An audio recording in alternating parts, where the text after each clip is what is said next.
तो हेलो दोस्तों, आज की कहानी एक रोमांचक और सस्पेंस से भरी फिल्म बैड सिस्टर की है। ये कहानी एक लड़के जेसन की है जो अपनी छुट्टियों के बाद स्कूल लौटता है और वहाँ एक नई टीचर सोफिया के साथ उसकी अजीबोगरीब मुलाकात होती है। सोफिया जो पहली नज़र में जेसन की दीवानी हो गई थी, दरअसल उसके अतीत में छिपे कई खतरनाक रहस्यों को लेकर आई है। क्या जेसन इस खतरनाक सिचुएशन से खुद को बचा पाएगा? क्या सोफिया के रहस्यों का पर्दाफाश हो पाएगा? जानने के लिए इस कहानी के रोमांचक सफर पर चलिए और अंत तक जुड़े रहिए। कहानी की शुरुआत में हम जेसन को देखते हैं जो अपनी छुट्टियां खत्म करके स्कूल आया था। यहाँ हम उसकी बहन जोई और उसके माता पिता को भी देखते हैं। हम देखते हैं कि जेसन के पिता उस पर नाराज थे क्योंकि छुट्टियों में जेसन ने उनकी महंगी गाड़ी को ठोक दिया था। तभी यहाँ पर स्कूल की प्रिंसिपल रेबेका की एंट्री होती है जो उन्हें भरोसा दिलाती है कि वो जेसन पर नज़र रखेंगी और उसका ध्यान रखेगी। जिसके बाद हम कहानी के एक और मुख्य पात्र सिस्टर सोफिया को देखते हैं जो उनके स्कूल में नई टीचर की तरह काम करने वाली थी। और जब प्रिंसिपल उसे उनका स्कूल दिखा रही थी तो यहाँ पर सोफिया जेसन को देखती है जो उसे पहली नज़र में ही पसंद आ जाता है। दोस्तों, ये किसी रोमांटिक मूवी की तरह लग रहा था जहाँ लड़की को लड़के से पहली नज़र में ही प्यार हो जाता है, पर इस बात में कितनी सच्चाई थी ये तो हम कहानी में आगे ही देखेंगे। उसके बाद रेबेका सोफिया को उसका कमरा दिखाती है और उसके जाते ही सोफिया राहत की सांस लेती है। हम देखते हैं कि उसकी हरकतें किसी सिस्टर की तरह नहीं थी। दूसरी तरफ हम देखते हैं कि जेसन उसके सिंगिंग टैलेंट के चलते काफ़ी मशहूर था। सोफिया भी अकेले में जेसन की परफॉर्मेंस देखकर उस पर लट्टू हो गई थी। हम देखते हैं कि जब जेसन बाहर बैठ के गाना गा रहा था तभी सोफिया उसके पास आती है और उसकी काफ़ी तारीफ करने लगती है। जिसके बाद हम सारा नाम की एक लड़की को देखते हैं। ये अपने स्कूल की काफ़ी अमीर और पॉपुलर लड़की होती है। वो जेसन से फ्लर्ट कर रही थी कि तभी सोफिया वहाँ आ जाती है और उसे ये सब करता देख उसे बिल्कुल अच्छा नहीं लगता, इसलिए वो सारा के बैठने की जगह बदलकर जेसन से दूर कर देती है। यहाँ पर सारे बच्चे पढ़ाई शुरू करने से पहले प्रार्थना किया करते थे, लेकिन जोई जो कि जेसन की बहन है नोटिस करती है कि सोफिया प्रार्थना नहीं बोल रही थी और ये चीज़ काफ़ी अजीब थी। लेकिन जब वो जेसन को ये बात बताती है तो वो उसे अनदेखा कर देता है क्योंकि उसका सारा ध्यान सारा पर था। और जब जोई उसे सारा से दूर रहने को कहती है तो जेसन उससे बहस करने लगता है और वहाँ से चला जाता है। तभी सोफिया उसके पास आती है और आज क्लास में अपने बर्ताव के लिए उससे सॉरी कहती है और कहती है कि अगर किसी भी चीज़ की ज़रूरत हो तो मुझे बताना। अब ये बात जेसन को भी थोड़ी अजीब लगती है मगर वो इसे नज़रअंदाज कर देता है। अगले सीन में सारा जेसन के पास आकर कहती है कि एक दिन तुम बहुत बड़े स्टार बनोगे और उससे किस करने लगती है। तभी वहाँ सोफिया आ जाती है। सबसे पहले तो वो जेसन को वहाँ से जाने के लिए कहती है और फिर सारा को अच्छे से डांट लगाती है और उससे जेसन से दूर रहने की धमकी देती है। जब सारे बच्चे अपने रूम में जा रहे थे तो सोफिया जेसन को अपने पास बुलाती है और कहती है कि आज तुम मेरे कमरे में आना, मुझे तुमसे कुछ बात करनी है। जिसके बाद सोफिया अपने कमरे में चले जाती है और अपने सारे कपड़े उतारकर बस एक नाइटी पहन लेती है। उसके बाद वो अपने कानों में हेडफोन लगाकर गाना सुनने का नाटक करने लगती है। उसी वक्त जेसन वहाँ पहुँचता है तो अनजान बन के वो उसके सामने अपने शरीर में वैसलीन लोशन लगाने लगती है और जेसन भी यहाँ नॉटी हो रहा था। वो छुप के उसे देखने लगता है। अब इसके पहले कि उसे कोई देख ले जेसन वहाँ से 9-11 हो जाता है। अब रात में जेसन को नींद नहीं आती भी कैसे? उसके जहन में बस सोफिया के ख्यालात घूम रहे थे। यहाँ पर सोफिया का प्लान भी कामयाब हुआ था। जेसन खुद को उसकी नन टीचर के साथ गुलू गुलू करने के सपने देखने लगता है। अगले दिन इस हफ्ते का आखिरी दिन था जहाँ जोई और जेसन वीकेंड के लिए घर वापस जाने वाले थे। यहाँ जब सारा जेसन को बाय बोलने आती है जिसे सोफिया देख लेती है और आग बबूला हो जाती है। तभी प्रिंसिपल रेबेका भी वहाँ आती है और सोफिया बहाना बनाकर कहती है कि उसकी माँ की तबीयत खराब है इसलिए उसे उन्हें देखने जाना होगा। प्रिंसिपल रेबेका बेचारी कितनी भोली है, वो सोफिया की झूठी बातों को सच मानकर उसे जाने देती है। दूसरी ओर जेसन घर पर अपने फादर से कहता है कि उसे 1 साल के लिए स्कूल से ब्रेक लेना है ताकि वो अपने म्यूजिक पर फोकस कर सके, जिसे सुनकर उसका फादर गुस्सा हो जाता है और दोनों के बीच बहस हो जाती है। जेसन गुस्से में बाहर चला जाता है। तभी सोफिया अपनी गाड़ी में जेसन के घर आती है और छुपकर जेसन को देखने लगती है जो उसके घर के पीछे बैठ के गाना गा रहा था। तभी जेसन को सारा का कॉल आता है जिसे देखकर सोफिया के नितंब में आग लग जाती है। उसका सारा मूड खराब हो जाता है। तभी उसके पैर से कोई चीज़ टकरा जाती है जिससे कि वहाँ पर आवाज़ होती है। लेकिन इसके पहले कि जेसन सोफिया को देख पाता उसे जोई का मैसेज आता है जो उसे घर के अंदर बुला लेती है। सोफिया अपनी गाड़ी में आकर देवदास की तरह शराब पीने लगती है। ये कैसी नन है यार, अपने स्टूडेंट के साथ संभोग भी करती है और शराब भी पीती है। खैर, शराब पीते हुए उसे एक आइडिया आता है।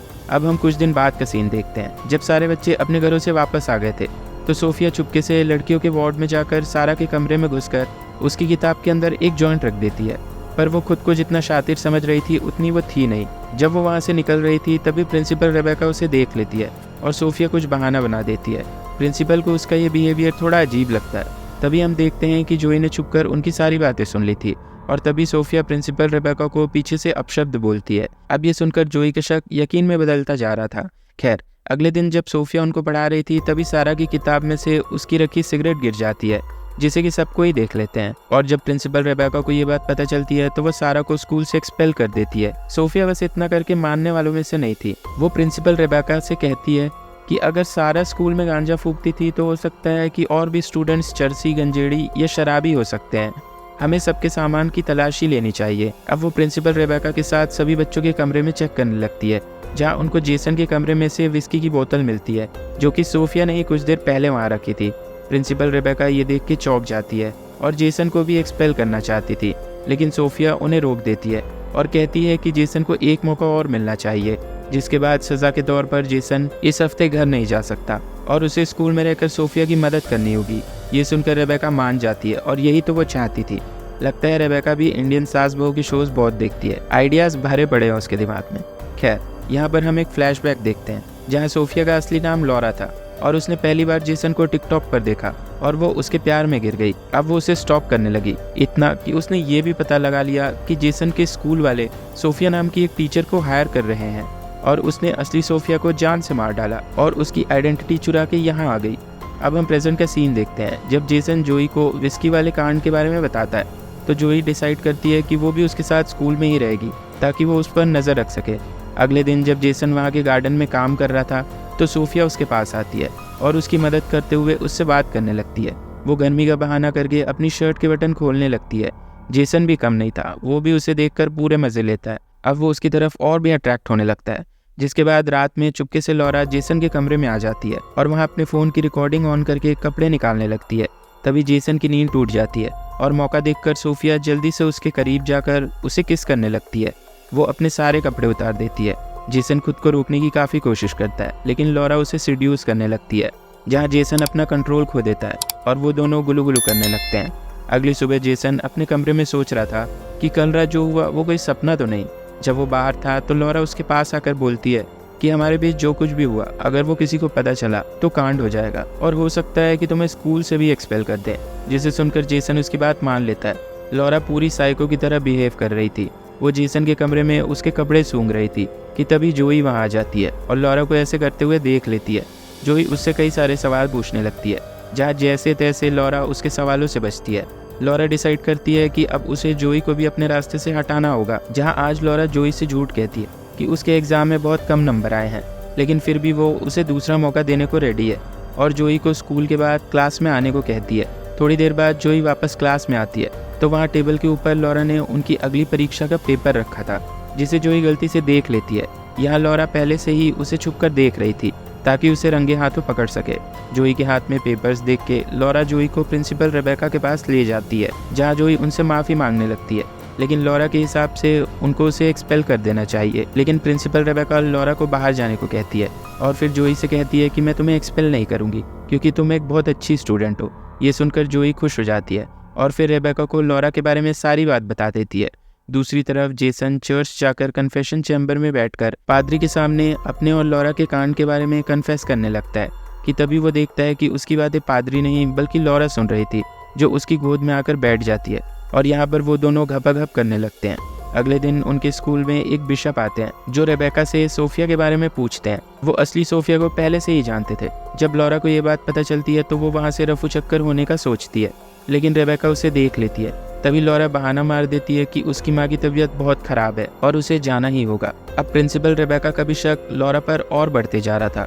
दूसरी तरफ जेसन को सारा का मैसेज आता है, जिसके घर आज रात एक पार्टी थी। जब जेसन और जोई घर आते हैं तो डिनर करते हुए फिर एक बार जेसन अपने फादर से बहस करता है और गुस्सा होकर वहाँ से चला जाता है। वहीं बाहर लॉरा छुपकर ये सब कुछ देख रही थी।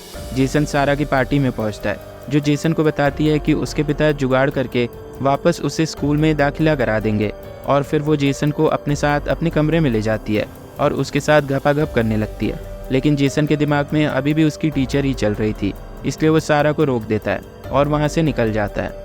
निकलते हुए वो शराब की एक बोतल उठा लेता है, जिसे पीते हुए वो सड़क पर चल रहा था कि तभी एक पुलिस वाला उसे रोक लेता है। लेकिन इससे पहले कि वो उसे गिरफ्तार करे, लॉरा वहाँ आकर उस ऑफिसर को समझाती है और जेसन को बचा लेती है। एक तरफ उसके माता पिता जेसन को लेकर परेशान हो रहे थे इसलिए उसके पिता उसे ढूंढने जाते हैं। और वहीं लॉरा जेसन को अपने साथ एक होटल में ले आई थी और यहाँ वो उसके सामने अपने कपड़े बदलकर एक खूबसूरत लाल ड्रेस पहन लेती है और फिर उससे कहने लगती है कि मेरे पास बहुत सारे पैसे हैं। और जेसन को वो अपने साथ रखना चाहती थी, लेकिन जेसन को ये सब गलत लगता है, इसलिए वो वहाँ से जाने लगता है।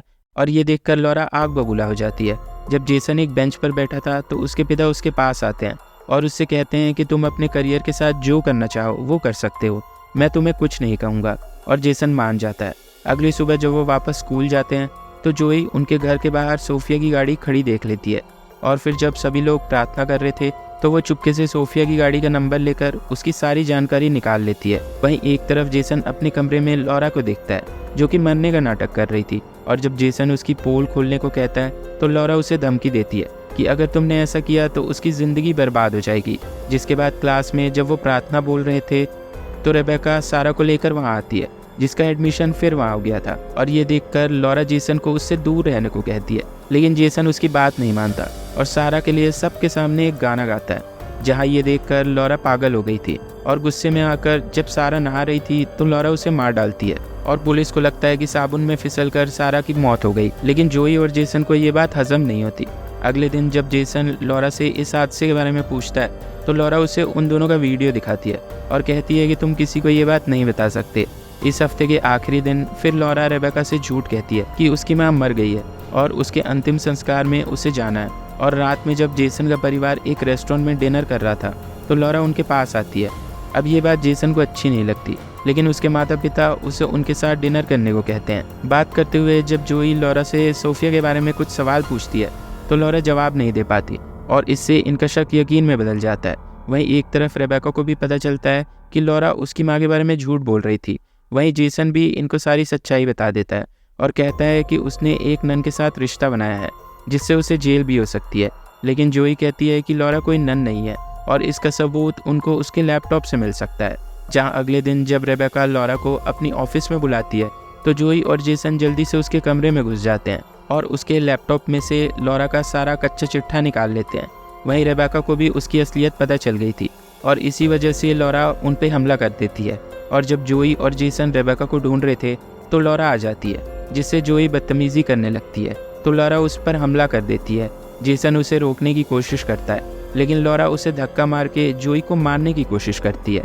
तभी रेबेका उस पर पीछे से हमला कर देती है और जेसन एक स्क्रू ड्राइवर से लॉरा को मार देता है। अगले सीन में हम इस घटना के कुछ महीनों बाद का सीन देखते हैं, जहाँ जोई और जेसन ग्रेजुएट हो गए थे और जेसन के पिता उसे एक गिटार गिफ्ट में देते हैं। इसी के साथ ये कहानी यहाँ पर इस हैप्पी एंडिंग के साथ खत्म होती है। दोस्तों, आपको इस मूवी की एक्सप्लेनेशन कैसी लगी हमें कमेंट में ज़रूर बताएं। वीडियो अगर अच्छी लगी हो तो वीडियो को लाइक और चैनल को सब्सक्राइब ज़रूर करें। मिलते हैं आपसे अगले वीडियो में, तब तक के लिए गुड बाय, टेक केयर।